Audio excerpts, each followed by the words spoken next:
하루 종일 휴대폰만 보고 회사에서 치이고 인간관계에서 지쳐가는 당신.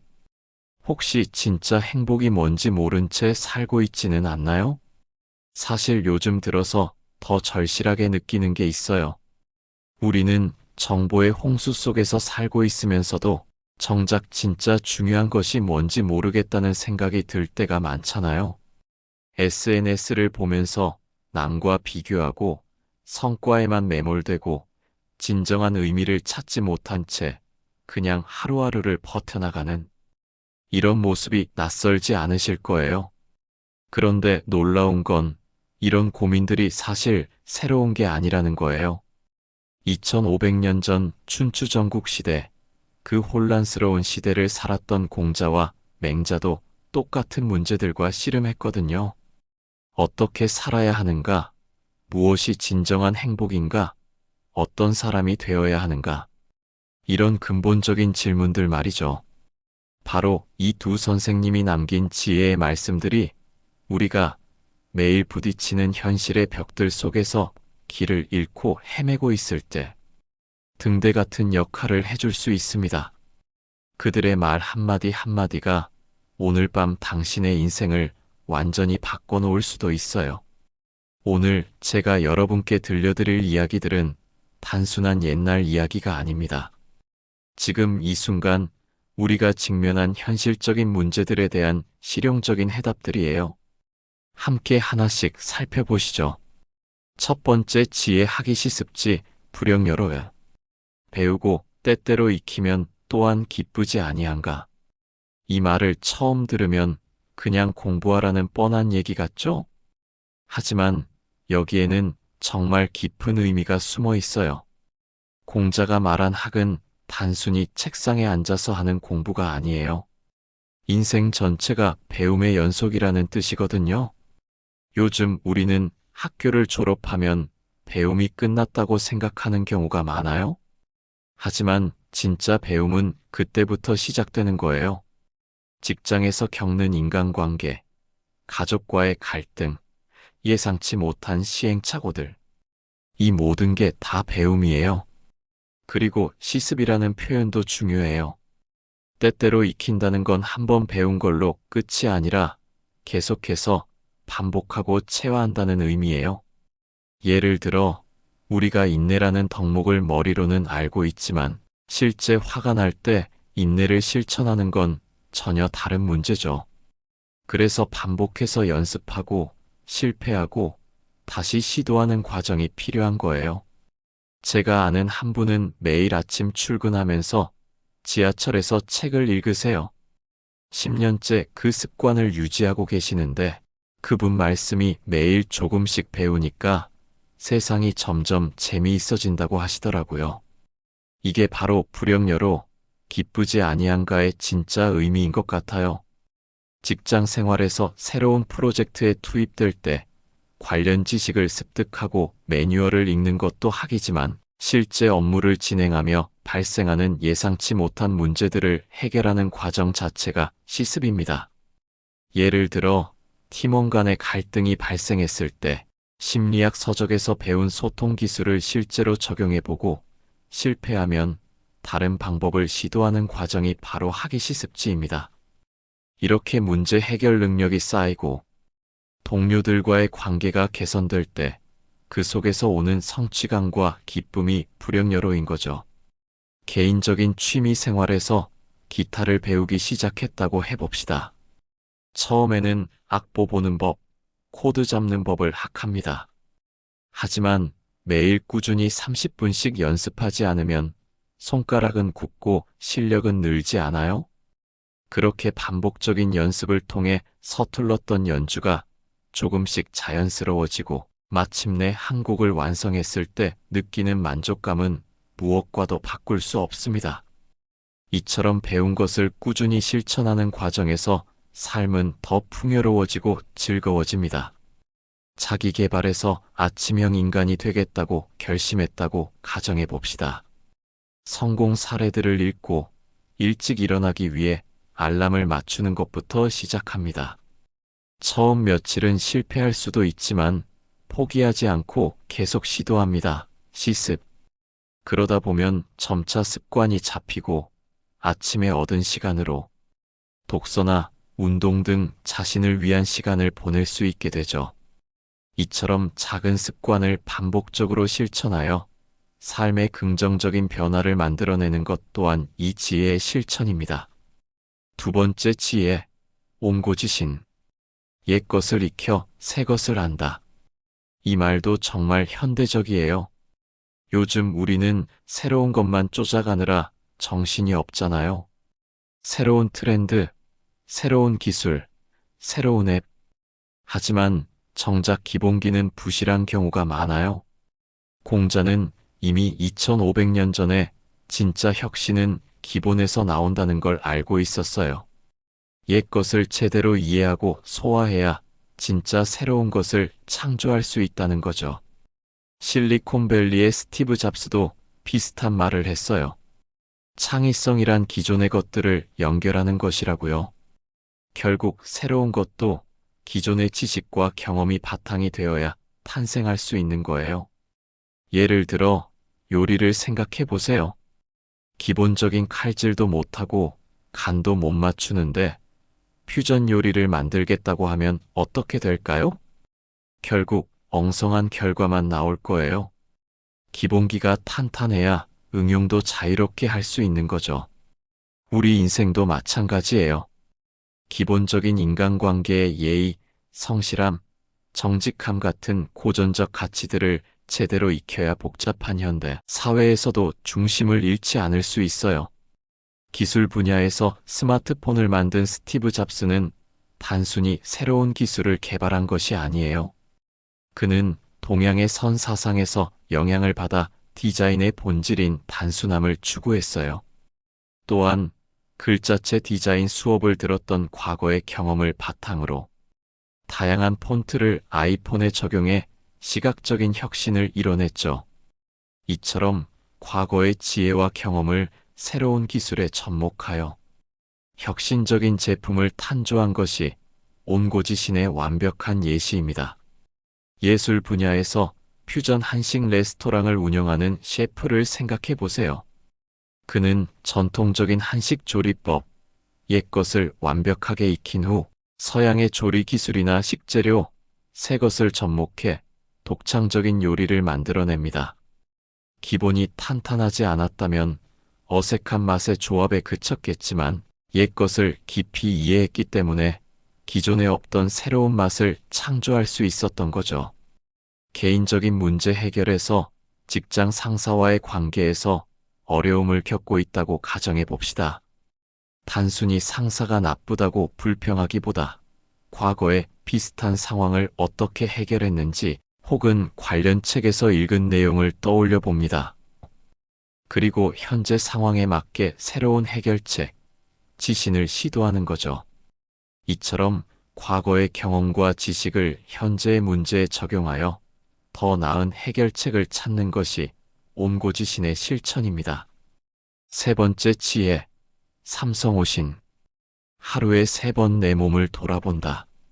공자의 제자 증자가 한 말인데요. 매일 3가지를 자신에게 물어봤다고 해요. 남을 위해 일할 때 성심으로 했는가? 친구와 사귈 때 신의를 지켰는가? 배운 것을 실천했는가? 현대 버전으로 바꿔보면 이런 거예요. 오늘 내가 한 일이 다른 사람에게도 도움이 되었나? 약속을 제대로 지켰나? 알고 있는 것과 실제로 행동한 것 사이에 차이가 없었나?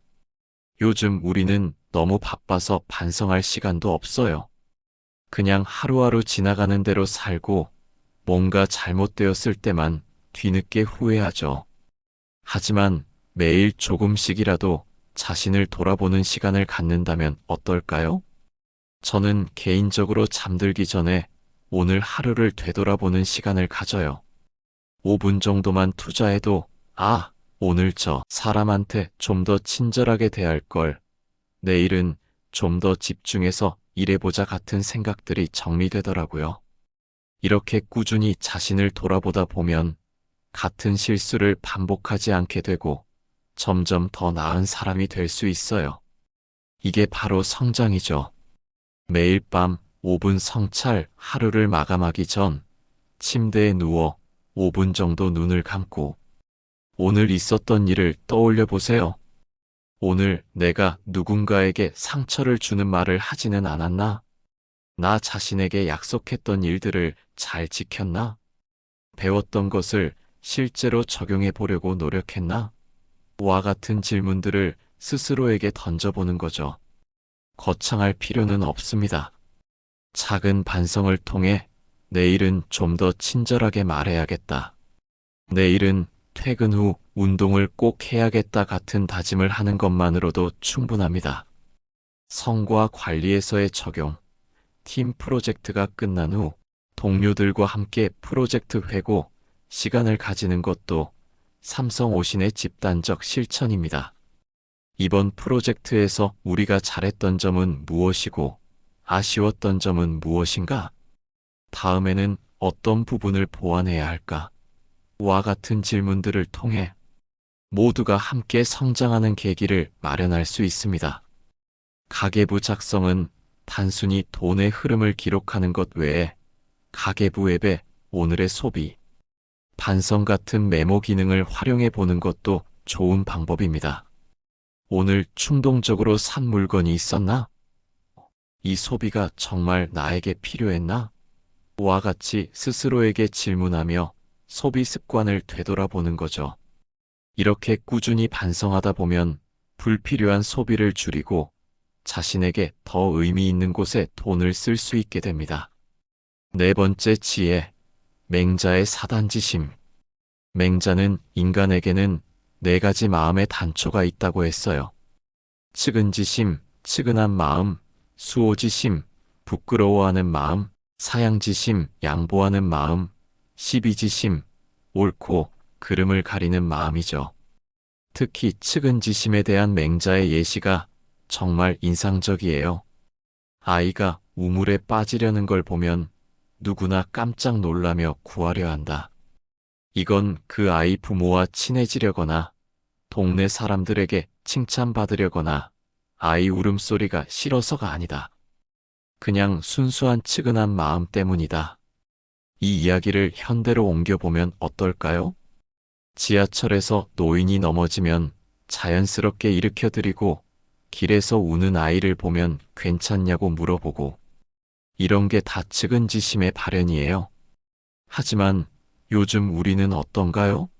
남의 일에 관여하기 싫어하고 내가 왜? 라는 생각부터 들죠. 맹자가 말한 선한 본성이 사회의 복잡함 때문에 가려져 버린 거예요. 맹자는 이 네 가지 마음을 잘 기르면 인, 의, 예, 지의 덕목으로 발전한다고 했어요. 결국 우리 안에 이미 선함의 씨앗이 들어있으니 그걸 잘 키우기만 하면 된다는 거죠. 측은지심, 길을 가다가 모금함을 보고 어려운 이웃을 돕기 위해 1,000원이라도 기부하는 행동, SNS에서 학대받는 동물에 대한 소식을 접했을 때 안타까워하는 마음, 혹은 옆자리 동료가 힘들어 보일 때 따뜻한 위로의 말을 건네는 것 모두 측은지심의 발현입니다. 이런 마음을 무시하지 않고 작은 행동으로 옮길 때 우리 안의 선한 마음은 더 커집니다. 수오지심, 회사에서 동료의 실수를 나도 모르게 비웃거나 남의 험담에 동조했을 때, 아, 내가 왜 그랬을까 하고 부끄러움을 느끼는 마음이 수오지심입니다. 이 부끄러움을 외면하지 않고 앞으로는 그러지 않겠다고 다짐하는 것만으로도 우리는 더 성숙한 사람이 될 수 있습니다. 사양지심, 지하철에서 임산부에게 자리를 양보하거나 엘리베이터 문을 잡아주는 작은 배려, 혹은 식사 후 계산할 때 오늘은 제가 낼게요라고 말하며 먼저 지갑을 꺼내는 행동 모두 사양지심의 실천입니다. 이처럼 남을 먼저 생각하고 양보하는 마음을 꾸준히 실천하면 공동체 속에서 더불어 사는 즐거움을 느낄 수 있습니다. 시비지심, 온라인 커뮤니티에서 가짜 뉴스를 접했을 때 맹목적으로 믿거나 동조하기보다 이게 정말 사실일까? 라고 의문을 품고 사실관계를 확인하려는 노력이 시비지심입니다. 불의를 보았을 때 그것에 대해 목소리를 내고 옳은 것이 무엇인지 분별하려는 의지를 갖는 것 또한 시비지심을 키우는 중요한 방법입니다. 다섯 번째 지혜, 군자는 의에 밝고 소인은 이에 박다. 공자의 말 중에서 가장 현실적인 조언 같아요. 군자는 옳고 그름을 따지고 소인은 손해와 이득을 따진다는 뜻이죠. 요즘 세상을 보면 모든 걸 손해와 이득으로 계산하는 경우가 많아요. 이거 해서 나한테 뭐가 좋지? 이 사람이랑 친해지면 나한테 도움이 될까? 이런 식으로 생각하죠. 물론 현실적으로 살아야 하는 건 맞아요.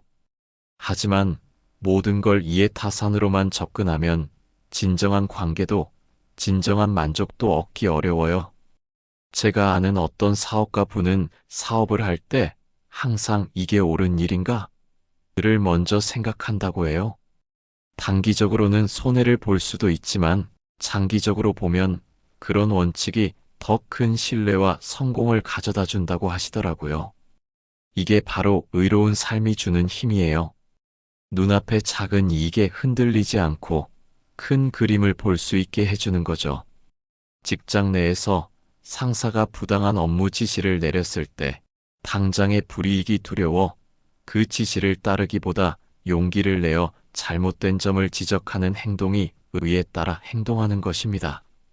물론 쉽지 않은 일이지만 이런 선택이 장기적으로는 더 큰 신뢰를 얻고 스스로에게도 떳떳한 결과를 가져다 줍니다. 반대로 눈앞의 승진을 위해 동료의 공을 가로채는 행위는 이에만 밝은 소인의 모습이겠죠. 소비 생활에서 친환경 제품이 일반 제품보다 조금 더 비싸더라도 지구 환경에 이롭다는 의를 생각하며 구매하는 것이 군자의 소비입니다. 반면 단순히 가격이 싸다는 이유만으로 윤리적 문제나 환경 오염을 일으키는 제품을 선택하는 것은 이에만 집중하는 모습입니다. 인간 관계에서 친구가 힘든 일을 겪고 있을 때 내게 특별한 이득이 없더라도 그저 옆에 있어주고 진심으로 위로해주는 것이 의를 따르는 행동입니다. 반대로 자신에게 도움이 될 것 같은 사람에게만 잘 보이고 그렇지 않은 사람에게는 소홀히 하는 것은 이를 따르는 행동입니다. 진정한 관계는 의를 바탕으로 만들어집니다. 여섯 번째 지혜, 지자부록, 인자부루, 용자불구. 지혜로운 자는 미혹하지 않고 어진 자는 근심하지 않고 용기 있는 자는 두려워하지 않는다. 이 말은 정말 우리가 추구해야 할 인생의 목표 같아요. 하지만 현실은 어떤가요? 우리는 매일 혼란스럽고 근심에 가득 차 있고 두려움 속에서 살고 있어요. 그런데 공자는 이 세 가지가 서로 연결되어 있다고 봤어요. 진짜 지혜가 있으면 혼란스럽지 않고, 진짜 어진 마음이 있으면 근심할 게 없고, 진짜 용기가 있으면 두려울 게 없다는 거죠. 예를 들어 직장에서 어려운 결정을 내려야 할 때를 생각해 보세요. 지혜가 있다면 상황을 정확히 파악할 수 있고, 어진 마음이 있다면 모든 사람을 배려하는 방향으로 생각할 수 있고, 용기가 있다면 옳다고 생각하는 바를 실행에 옮길 수 있어요.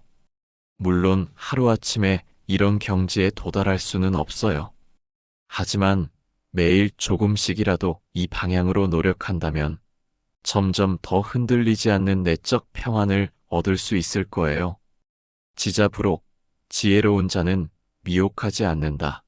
새로운 투자처를 찾고 있다고 가정해 보세요. 지혜가 있다면 눈앞의 대박이라는 유혹에 쉽게 흔들리지 않고 관련 정보를 객관적으로 분석하고 전문가의 조언을 구합니다. 즉, 정확한 판단을 내릴 수 있는 지혜가 있기 때문에 혼란스럽거나 현혹되지 않는 거죠. 이는 단순히 지식이 많다는 것을 넘어 무엇이 중요한지 분별하는 통찰력을 의미합니다. 인자부루, 어진 자는 근심하지 않는다. 회사의 해고, 사태로 인해 주변 동료들이 불안해하고 있을 때 어진 마음을 가진 사람은 자신의 자리만 지키려 하지 않습니다. 대신 힘들어하는 동료들을 위로하고 함께 해결책을 모색하는 데 힘을 보태죠. 타인에 대한 깊은 연민과 배려가 있기 때문에 자기 자신의 안위만을 걱정하는 근심에 갇히지 않습니다. 용자불구, 용기 있는 자는 두려워하지 않는다. 팀 회의에서 모두가 아니오라고 말할 때 용기 있는 사람은 자신의 의견이 옳다고 확신하면 소신을 굽히지 않고 예라고 말할 수 있습니다. 상사에게 꾸중을 듣거나 동료들에게 따가운 시선을 받을 수도 있지만 옳은 것을 위해 자신의 두려움을 이겨내는 거죠. 이는 무모한 행동이 아니라 확고한 신념에서 나오는 진정한 용기입니다. 7번째 지혜, 맹자의 호연지기. 맹자가 말한 호연지기는 하늘과 땅 사이에 가득 찬 크고 굳센 기운이라고 할 수 있어요. 이 기운을 기르면 어떤 상황에서도 굽히지 않는 정신력을 가질 수 있다고 했죠. 그런데 이 호연지기를 기르는 방법이 재미있어요. 맹자는 의로 기르되 조급하게 하지 말라고 했어요. 즉, 옳은 일을 꾸준히 하되 결과를 성급하게 바라지 말라는 거예요. 현대 사회에서 우리가 가장 부족한 게 바로 이거예요. 모든 걸 빨리빨리 하려고 하고 즉시 결과를 보고 싶어 해요. 헬스장에서 운동해도 일주일 만에 변화가 없으면 포기하고 새로운 습관을 만들려고 해도 며칠 실패하면 그만두죠. 하지만 진짜 중요한 변화는 시간이 걸려요. 꾸준히 조급하지 않게 하지만 포기하지 않고 계속하는 거예요. 그러다 보면 어느 순간 내면에서 흔들리지 않는 힘이 생기는 걸 느낄 수 있어요. 운동을 통해 기르는 호연지기, 몸을 단련하는 것도 호연지기를 기르는 좋은 방법입니다. 매일 아침 30분씩 달리기를 한다고 해봅시다. 처음에는 힘들고 포기하고 싶을 때도 많지만 꾸준히 하다 보면 체력이 좋아지고 정신력도 단단해집니다. 이처럼 눈에 보이는 즉각적인 변화가 없더라도 의로운 일, 건강을 위한 노력을 꾸준히 하는 것을 통해 몸과 마음의 호연지기를 기를 수 있습니다. 작은 봉사활동에서 매주 주말마다 양로원에서 어르신들을 위해 봉사활동을 한다고 가정해 보세요. 처음에는 낯설고 불편할 수도 있지만 꾸준히 봉사하며 어르신들과 교감하다 보면 그 속에서 말로 표현할 수 없는 뿌듯함과 보람을 느낄 수 있습니다. 이는 단순히 봉사를 통해 얻는 뿌듯함을 넘어 세상에 선한 영향력을 미치는 사람이라는 자부심과 떳떳함으로 발전하게 됩니다. 습관 형성에서 호연지기는 습관 형성에도 적용됩니다. 새로운 언어를 배우기 위해 매일 10분씩 학습하는 습관, 책을 읽기 위해 하루에 10페이지씩 꾸준히 읽는 습관 등은 즉각적인 효과가 나타나지 않아 지치기 쉽습니다. 하지만 조급해하지 않고 포기하지 않는다면 어느 순간 언어 실력이 늘고 지식이 쌓인 자신을 발견할 수 있습니다. 이처럼 꾸준함과 인내가 호연지기를 기르는 핵심입니다. 8번째 지혜, 기소불용물시어이네. 자신이 하고 싶지 않은 일을 남에게 시키지 말라. 이건 정말 간단하지만 실천하기 어려운 말이에요. 우리는 종종 내가 당하기 싫은 일을 다른 사람에게는 쉽게 해요. 직장에서 생각해 보세요. 내가 야근하기 싫은데 부하 직원에게는 쉽게 야근을 시키고 내가 비난받기 싫은데 다른 사람은 쉽게 비난하죠. 가정에서도 마찬가지예요. 내가 집안일 하기 싫은데 가족에게는 당연하다는 듯이 시키고요. 이 원칙을 지키려면 상당한 의식적 노력이 필요해요. 뭔가를 말하거나 행동하기 전에 잠깐 멈춰서 내가 저 입장이라면 어떨까? 를 생각해 보는 거예요. 저는 이걸 황금률이라고 불러요. 이 원칙만 제대로 지켜도 인간관계의 90% 문제는 해결될 것 같아요. 왜냐하면 대부분의 갈등은 서로의 입장을 생각하지 않는 데서 오거든요. 직장 내 소통에서 나는 상사의 갑작스러운 퇴근 후 연락을 싫어한다고 가정해 봅시다. 그러면 나도 부하 직원에게 퇴근 후 개인적인 연락을 자제해야 합니다. 내가 야근을 싫어한다면 다른 팀원에게도 불필요한 야근을 강요해서는 안 됩니다. 내가 당하기 싫은 일을 남에게 시키기 전에 잠깐 멈춰서서 상대방이라면 어떨까? 라고 생각하는 습관을 들이는 것이 중요합니다. 가정 생활에서 나는 가족이 나의 개인적인 공간을 허락 없이 침범하는 것을 싫어한다고 해봅시다. 그러면 나 또한 자녀나 배우자의 개인 공간을 존중해야 합니다. 내가 힘들 때 가족들이 내 말을 무시하는 것이 싫다면 나도 가족들이 힘들어할 때 그들의 이야기를 경청해야 합니다. 온라인 커뮤니티에서 온라인상에서 익명의 비난이나 무분별한 비판을 보며 상처받은 경험이 있다고 가정해 봅시다. 그러면 나도 다른 사람의 글에 악성 댓글을 달거나 비난을 퍼붓는 행위를 멈춰야 합니다. 내가 당하고 싶지 않은 말과 행동을 남에게 하지 않는 것이 온라인 매너의 핵심이기도 합니다. 9번째 지혜, 조문도 석사가예요. 아침에 도를 들으면 저녁에 죽어도 좋다. 이 말을 처음 들으면 좀 극단적으로 들릴 수 있어요. 하지만 공자가 말하고자 한 건 그만큼 진리를 갈망하는 마음이 간절해야 한다는 거예요. 요즘 우리는 어떤가요? 진짜 중요한 것보다는 사소한 것에 더 많은 관심을 쏟고 있어요. 연예인 가십, SNS 좋아요 수, 남이 뭘 샀는지. 이런 것들에는 관심이 많지만 정작 어떻게 살아야 하는가? 그 같은 근본적인 질문에는 별로 시간을 쓰지 않아요. 공자가 말한 도는 거창한 철학이 아니에요. 그냥 올바른 삶의 방향이에요. 내가 어떤 사람이 되고 싶은지, 무엇이 정말 중요한지, 어떻게 의미 있는 하루를 보낼지, 이런 것들에 대해 진지하게 고민하는 거죠. 매일 10분이라도 이런 생각에 시간을 투자해 보세요. 스마트폰 보는 시간을 조금 줄이고 자신의 인생에 대해 생각해 보는 거예요. 그러면 점점 더 명확한 삶의 방향을 찾을 수 있을 거예요. 자기 성찰의 시간, 매일 아침 출근길에 스마트폰을 보는 대신 10분 정도 조용히 명상을 하거나 삶의 의미에 대해 생각해 보는 시간을 가져보세요. 나는 무엇을 위해 사는가? 오늘 하루를 의미 있게 만들려면 어떻게 해야 할까? 와 같은 질문을 스스로에게 던져보는 거죠. 이런 작은 시간들이 모여 삶의 방향성을 명확하게 해줍니다. 지식 추구의 즐거움, 취미로 시작한 독서가 단순히 지식을 쌓는 것을 넘어 세상을 보는 시각을 넓히고 삶의 가치를 재정립하는 계기가 될 수 있습니다. 한 권의 책을 통해 새로운 관점을 얻고 그것을 삶에 적용하며 변화를 경험할 때 도를 깨닫는 기쁨을 느낄 수 있습니다. 경험을 통한 배움, 여행을 가서 다른 문화와 사람들을 만나고 예상치 못한 어려움을 겪으며 스스로를 돌아보는 시간을 가져보세요. 여행은 단순히 휴식을 위한 것이 아니라 삶의 새로운 진리를 깨닫는 중요한 도의 과정이 될 수 있습니다.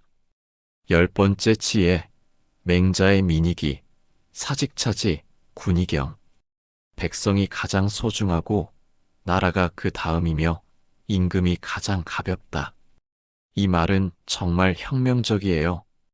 2000년도 더 전에 이런 민주적 사고를 했다는 게 놀랍죠.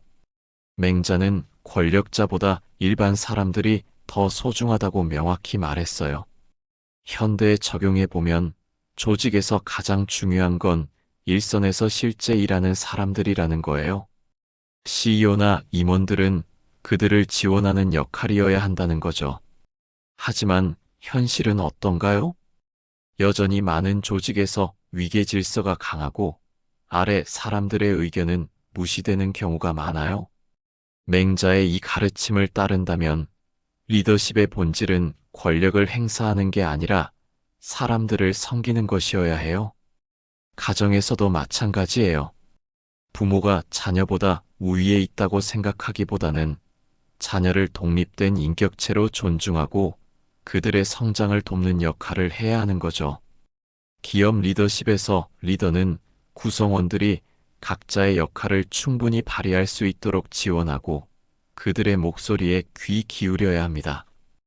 팀원이 의견을 제시했을 때 단순히 내가 시키는 대로 해라고 말하기보다 좋은 의견인데 왜 그렇게 생각했는지 좀 더 자세히 말해줄 수 있을까? 라고 물으며 존중하는 태도를 보여주는 것이죠. 가정에서 부모가 자녀의 독립된 인격을 존중하고 그들의 의견을 경청하는 태도를 가져야 합니다. 엄마 말 들어라고 일방적으로 강요하기보다 내 생각은 어떻니? 라고 물으며 함께 대화를 통해 결정하는 것이 맹자의 가르침에 부합합니다. 사회적 활동에서 사회적 문제를 해결하기 위해 활동하는 시민단체나 커뮤니티에서도 이 지혜를 적용할 수 있습니다. 특정 소수의 목소리만 대변하는 것이 아니라 사회 구성원 전체의 이익을 위해 봉사하고 그들의 삶을 개선하는 것을 최우선 목표로 삼는 것이죠. 11번째 지혜 중용지도. 중용은 단순히 중간을 택하는 게 아니에요. 상황에 따라 최선의 균형점을 찾는 것이죠. 때로는 강하게, 때로는 부드럽게, 상황 판단에 따라 적절히 조절하는 지혜예요. 예를 들어, 자녀 교육을 생각해 보세요. 너무 엄하기만 하면 아이가 위축되고, 너무 관대하기만 하면 버릇없어져요. 상황에 따라, 아이의 성향에 따라 적절히 조절해야 하는 거죠. 직장에서도 마찬가지예요. 항상 강하게만 나가면 동료들이 부담스러워하고 항상 양보만 하면 무시당하기 쉬워요. 때에 따라 원칙을 지키고 때에 따라 유연하게 대처하는 것이 중용의 도예요. 이런 균형 감각은 하루아침에 생기지 않아요. 많은 경험과 실패를 통해서 조금씩 체득해야 해요. 하지만 이 원칙을 염두에 두고 살다 보면 점점 더 성숙한 판단을 할 수 있게 될 거예요. 감정 조절에서 직장 상사에게 불합리한 질책을 받았을 때 너무 강하게 반발하거나 감정을 폭발시키는 것은 과한 반응입니다. 반대로 너무 억누르기만 하면 스트레스가 쌓여 건강에 해롭죠. 중용의 지혜를 발휘한다면 우선 감정을 가라앉히고 이후에 차분하게 상사에게 자신의 생각을 논리적으로 전달하는 방법을 택할 수 있습니다. 대인 관계에서, 친구와의 관계에서 항상 맞춰주기만 하는 것은 좋지 않습니다. 상대방의 요구를 다 들어주다가 결국 나 자신을 잃게 되죠. 그렇다고 해서 내 의견만 고집하는 것도 관계를 망치는 길입니다. 중용의 지혜를 발휘하여 때로는 양보하고 때로는 단호하게 자신의 의견을 말하며 서로의 균형을 찾아가는 것이 중요합니다. 자녀 교육에서 아이가 잘못했을 때 무조건 혼내기만 하는 것도 무조건 감싸주기만 하는 것도 바람직하지 않습니다. 용의 지혜를 발휘하여 잘못된 행동에 대해서는 단호하게 가르치되 아이의 마음을 이해하고 따뜻하게 안아주는 태도를 병행하는 것이 아이의 올바른 성장을 돕습니다. 12번째 지혜 무왕산 무왕심.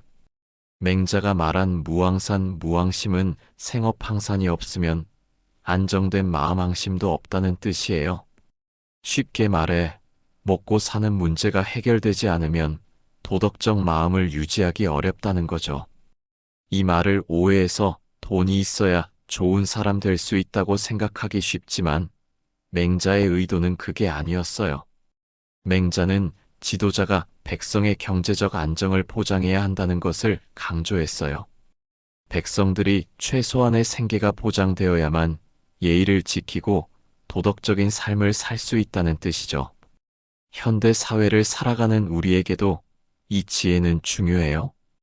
돈만 좇는 삶은 위험하지만 최소한의 경제적 기반이 없다면 삶의 주도권을 잃기 쉽죠. 자신의 삶을 안정적으로 꾸려갈 수 있는 능력, 즉 항산을 갖추는 것이 항심을 지키는 첫걸음이에요. 재정 관리에서 무항산 무항심은 단순히 돈을 많이 벌라는 말이 아니에요. 최소한의 경제적 안정성을 확보하는 것이 중요함을 강조합니다. 예를 들어 갑작스러운 실직이나 질병에 대비해 비상 자금을 마련해 두는 것은 항산을 위한 노력입니다. 이렇게 재정적으로 안정적인 기반을 마련해 두면 예상치 못한 상황이 닥쳤을 때도 흔들리지 않는 마음앙심을 지킬 수 있습니다. 직업 선택에서 자신의 적성을 찾아 좋아하는 일을 하는 것도 중요하지만 현실적인 경제적 안정성을 고려하는 것도 무항산 무항심의 지혜입니다. 좋아하는 일을 하더라도 수입이 너무 불안정하다면 마음의 여유를 잃기 쉽습니다. 따라서 직업을 선택할 때는 장기적인 관점에서 자신의 경제적 기반을 어떻게 다져나갈지 함께 고민하는 자세가 필요합니다. 사회 정책에서 사회 지도자가 국민의 경제적 안정을 최우선으로 고려하는 것은 민의기와도 연결되는 무항산 무항심의 실천입니다. 국민들이 최소한의 생계 걱정 없이 살아갈 수 있는 환경을 조성할 때 비로소 사회 전체의 도덕성이 유지될 수 있기 때문입니다. 13번째 지혜, 군자는 불기. 군자는 그릇이 아니다. 이 말은 공자가 한 말로 그릇처럼 특정한 용도로만 쓰이는 사람이 되어서는 안 된다는 뜻이에요. 그릇은 용도에 따라 모양과 크기가 정해져 있죠. 하지만 군자는 어떤 역할이든 해낼 수 있는 보편적인 덕성을 갖춘 사람이어야 한다는 거예요. 요즘 우리는 스펙에 집착하는 경우가 많아요. 한 분야의 전문가가 되는 것도 중요하지만 공자는 그것을 넘어 다양한 상황에 대처할 수 있는 유연한 역량과 넓은 시야를 갖추라고 조언하는 거죠. 한 분야에 뛰어난 기술자도 좋지만 리더십과 소통 능력이 부족하다면 한계에 부딪힐 수 있어요. 반대로 여러 분야를 두루 아는 제너럴리스트가 될 수도 있고요. 중요한 건 어떤 역할에 갇히지 않고 끊임없이 배우고 성장하며 자신의 그릇을 넓혀가는 자세예요. 커리어 개발에서 특정 분야의 전문가가 되는 것도 중요하지만 다양한 분야의 지식을 두루 섭렵하여 여러 상황에 대처할 수 있는 유연한 역량을 갖추는 것도 중요합니다. 예를 들어 뛰어난 프로그래머가 리더가 되었을 때 단순히 기술적인 능력뿐만 아니라 팀원들의 강점을 파악하고 소통하는 능력, 비즈니스 전체를 이해하는 능력 등 다양한 역량을 발휘해야 합니다. 배움의 자세에서 군자는 불기는 한 가지 전공에만 매몰되지 않고 인문학, 예술, 과학 등 다양한 분야에 관심을 가지고 지식을 쌓는 것을 의미합니다. 이렇게 쌓은 넓은 지식과 경험은 예상치 못한 순간에 창의적인 해결책을 떠올리게 하는 힘이 됩니다. 다양한 경험 쌓기, 새로운 사람들을 만나고 새로운 장소로 여행을 떠나고 새로운 취미를 배우는 등 다양한 경험을 통해 나의 시야와 그릇을 넓혀나가는 것도 군자는 불기를 실천하는 좋은 방법입니다. 이처럼 어떤 역할에도 갇히지 않고 끊임없이 배우고 성장하며 자신의 그릇을 넓혀가는 자세가 현대 사회에서 더욱 중요해지고 있습니다. 14번째 지혜 자공이 문, 이러니 가이종 신행지자오 공자왈 기소오 기소부력 물시어인. 자공이 한마디 말로 평생을 실천할 만한 것이 있습니까? 라고 묻자 공자께서 그것은 서일 것이다. 내가 하기 싫은 일을 남에게 시키지 않는 것이라 말씀하셨다. 이 말은 앞에서 살펴본 기소부력 물시어인의 중요성을 한 번 더 강조해요. 공자는 수많은 가르침 중에서 딱 한마디를 꼽으라면 바로 용서할 서라고 말한 거예요. 다른 사람의 마음을 헤아리고 자신의 마음처럼 생각하는 것이 모든 행동의 기본이 되어야 한다는 뜻이죠. 인간관계에서 발생하는 수많은 갈등은 서의 마음이 부족하기 때문에 생겨요. 상대방의 입장에서 생각하지 않고 내 기준으로만 판단하고 행동하기 때문이죠. 이 지혜를 평생의 좌우명으로 삼는다면 어떨까요? 매 순간 상대방의 마음을 살피는 습관을 들인다면 더 깊고 진실된 관계를 맺을 수 있을 거예요. 설을 실천하는 대화법. 누군가와 대화할 때 상대방의 말에 즉각적으로 반박하거나 비판하기 전에 잠깐 멈추고 상대방은 왜 그렇게 말했을까? 라고 한 번 더 생각하는 습관을 들이는 것이 설을 실천하는 첫걸음입니다. 예를 들어 동료가 회의 시간에 엉뚱한 의견을 냈을 때 말도 안 되라고 생각하기 전에 저 친구는 왜 저런 생각을 했을까? 혹시 내가 모르는 어떤 맥락이 있을까? 라고 먼저 궁금해하는 태도를 가질 수 있습니다. 갈등 해결에서 가족이나 친구와 갈등이 생겼을 때 나는 이렇게 생각하는데 너는 왜 그렇게 생각했어? 라고 먼저 질문하며 상대방의 입장을 이해하려고 노력하는 것이 중요합니다. 자신의 입장만 주장하기보다 서로의 관점을 이해하려는 노력이 서의 마음입니다. 온라인상에서 온라인 커뮤니티나 SNS에서 익명의 상대방과 논쟁할 때 상대방의 인격을 비난하기보다 그의 의견에만 집중하고 내가 댓글로 어떤 말을 했을 때 상대방이 어떤 감정을 느낄지 먼저 헤아리는 태도가 필요합니다. 내가 이런 댓글을 받는다면 어떨까? 라고 한 번만 더 생각하면 불필요한 논쟁을 줄일 수 있습니다. 15번째 지혜, 맹자의 대장부. 맹자는 대장부를 단순히 힘이 세거나 지위가 높은 사람이 아니라 천하의 넓은 곳에 거하고 천하의 바른 곳에 서며 천하의 태도를 행하는 사람이라고 정의했어요. 여기서 천하의 넓은 곳은 인을, 천하의 바른 곳은 예를, 천하의 태도는 의를 의미해요.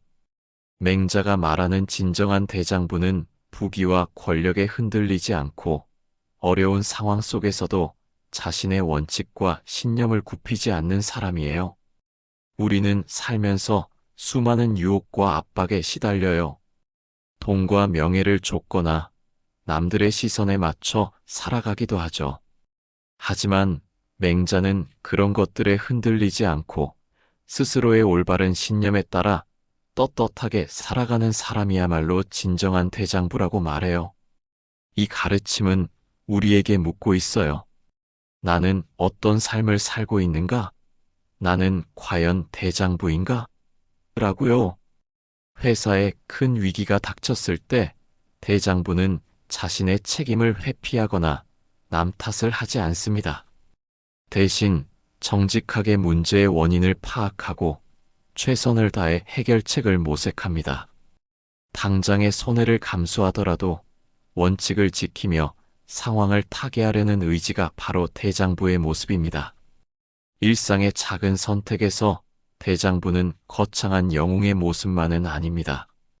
길거리에서 쓰레기를 발견했을 때 누군가 치우겠지 하고 지나치지 않고 스스로 줍는 작은 행동, 지하철에서 새치기하는 사람을 보고 용기를 내어 줄을 서 주세요라고 말하는 행동 모두 대장부의 정신을 실천하는 것입니다.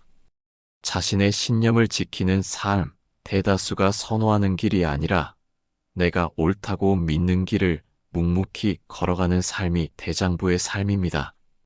당장 주변의 비난과 시선이 두려울 수 있지만 자신의 원칙을 지키는 떳떳함은 그 어떤 부귀영화보다 값진 것입니다.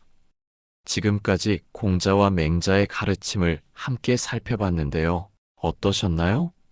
2500년이라는 시간이 흘렀지만 인간의 본질적인 고민은 크게 달라지지 않았다는 걸 느끼셨을 거예요. 중요한 건 이런 지혜들을 그냥 아는 것에서 끝내지 않는 거예요. 실제 삶에서 하나씩 적용해 보는 거죠. 완벽하게 실천하려고 하지 마세요. 조금씩이라도 의식적으로 노력하는 것만으로도 분명 변화가 있을 거예요. 매일 아침 일어날 때 오늘은 어떤 걸 배우고 익혀볼까? 라고 생각해 보세요. 하루 종일 바쁘게 지낸 후 잠들기 전에는 오늘 내 행동 중에 다른 사람에게 도움이 된 건 뭐가 있었을까? 를 돌아보세요. 남과 대화할 때는 내가 저 입장이라면 어떨까? 를 한 번씩 생각해 보시고 어려운 결정을 내려야 할 때는 이게 옳은 일인가? 를 먼저 물어보세요. 이런 작은 실천들이 쌓이면 어느 순간 내면에서 흔들리지 않는 중심이 생기는 걸 느낄 수 있을 거예요. 외부 상황이 어떻게 변해도 자신만의 원칙과 방향성을 잃지 않는 힘 말이에요. 공자도 맹자도 처음부터 성인이었던 건 아니에요. 많은 시행착오와 고민을 통해 이런 지혜를 얻었을 거예요. 우리도 마찬가지예요. 완벽하지 않아도 괜찮아요. 꾸준히 노력하는 것 자체가 이미 큰 의미가 있는 거니까요. 오늘 이 글을 보시는 분들 모두가 고전의 지혜를 통해 더 의미 있고 행복한 삶을 살아가시기를 진심으로 바랍니다. 2500년 전 선현들의 가르침이 오늘 우리의 삶을 조금이라도 더 풍요롭게 만들 수 있다면 그보다 더 큰 보람은 없을 것 같아요. 여러분도 오늘부터 하나씩 실천해 보세요. 그리고 어떤 변화가 있었는지 댓글로 나눠주신다면 함께 성장하는 의미 있는 시간이 될 것 같습니다. 긴 시간 함께 해주셔서 정말 고맙습니다. 다음에 또 좋은 내용으로 찾아뵙겠습니다.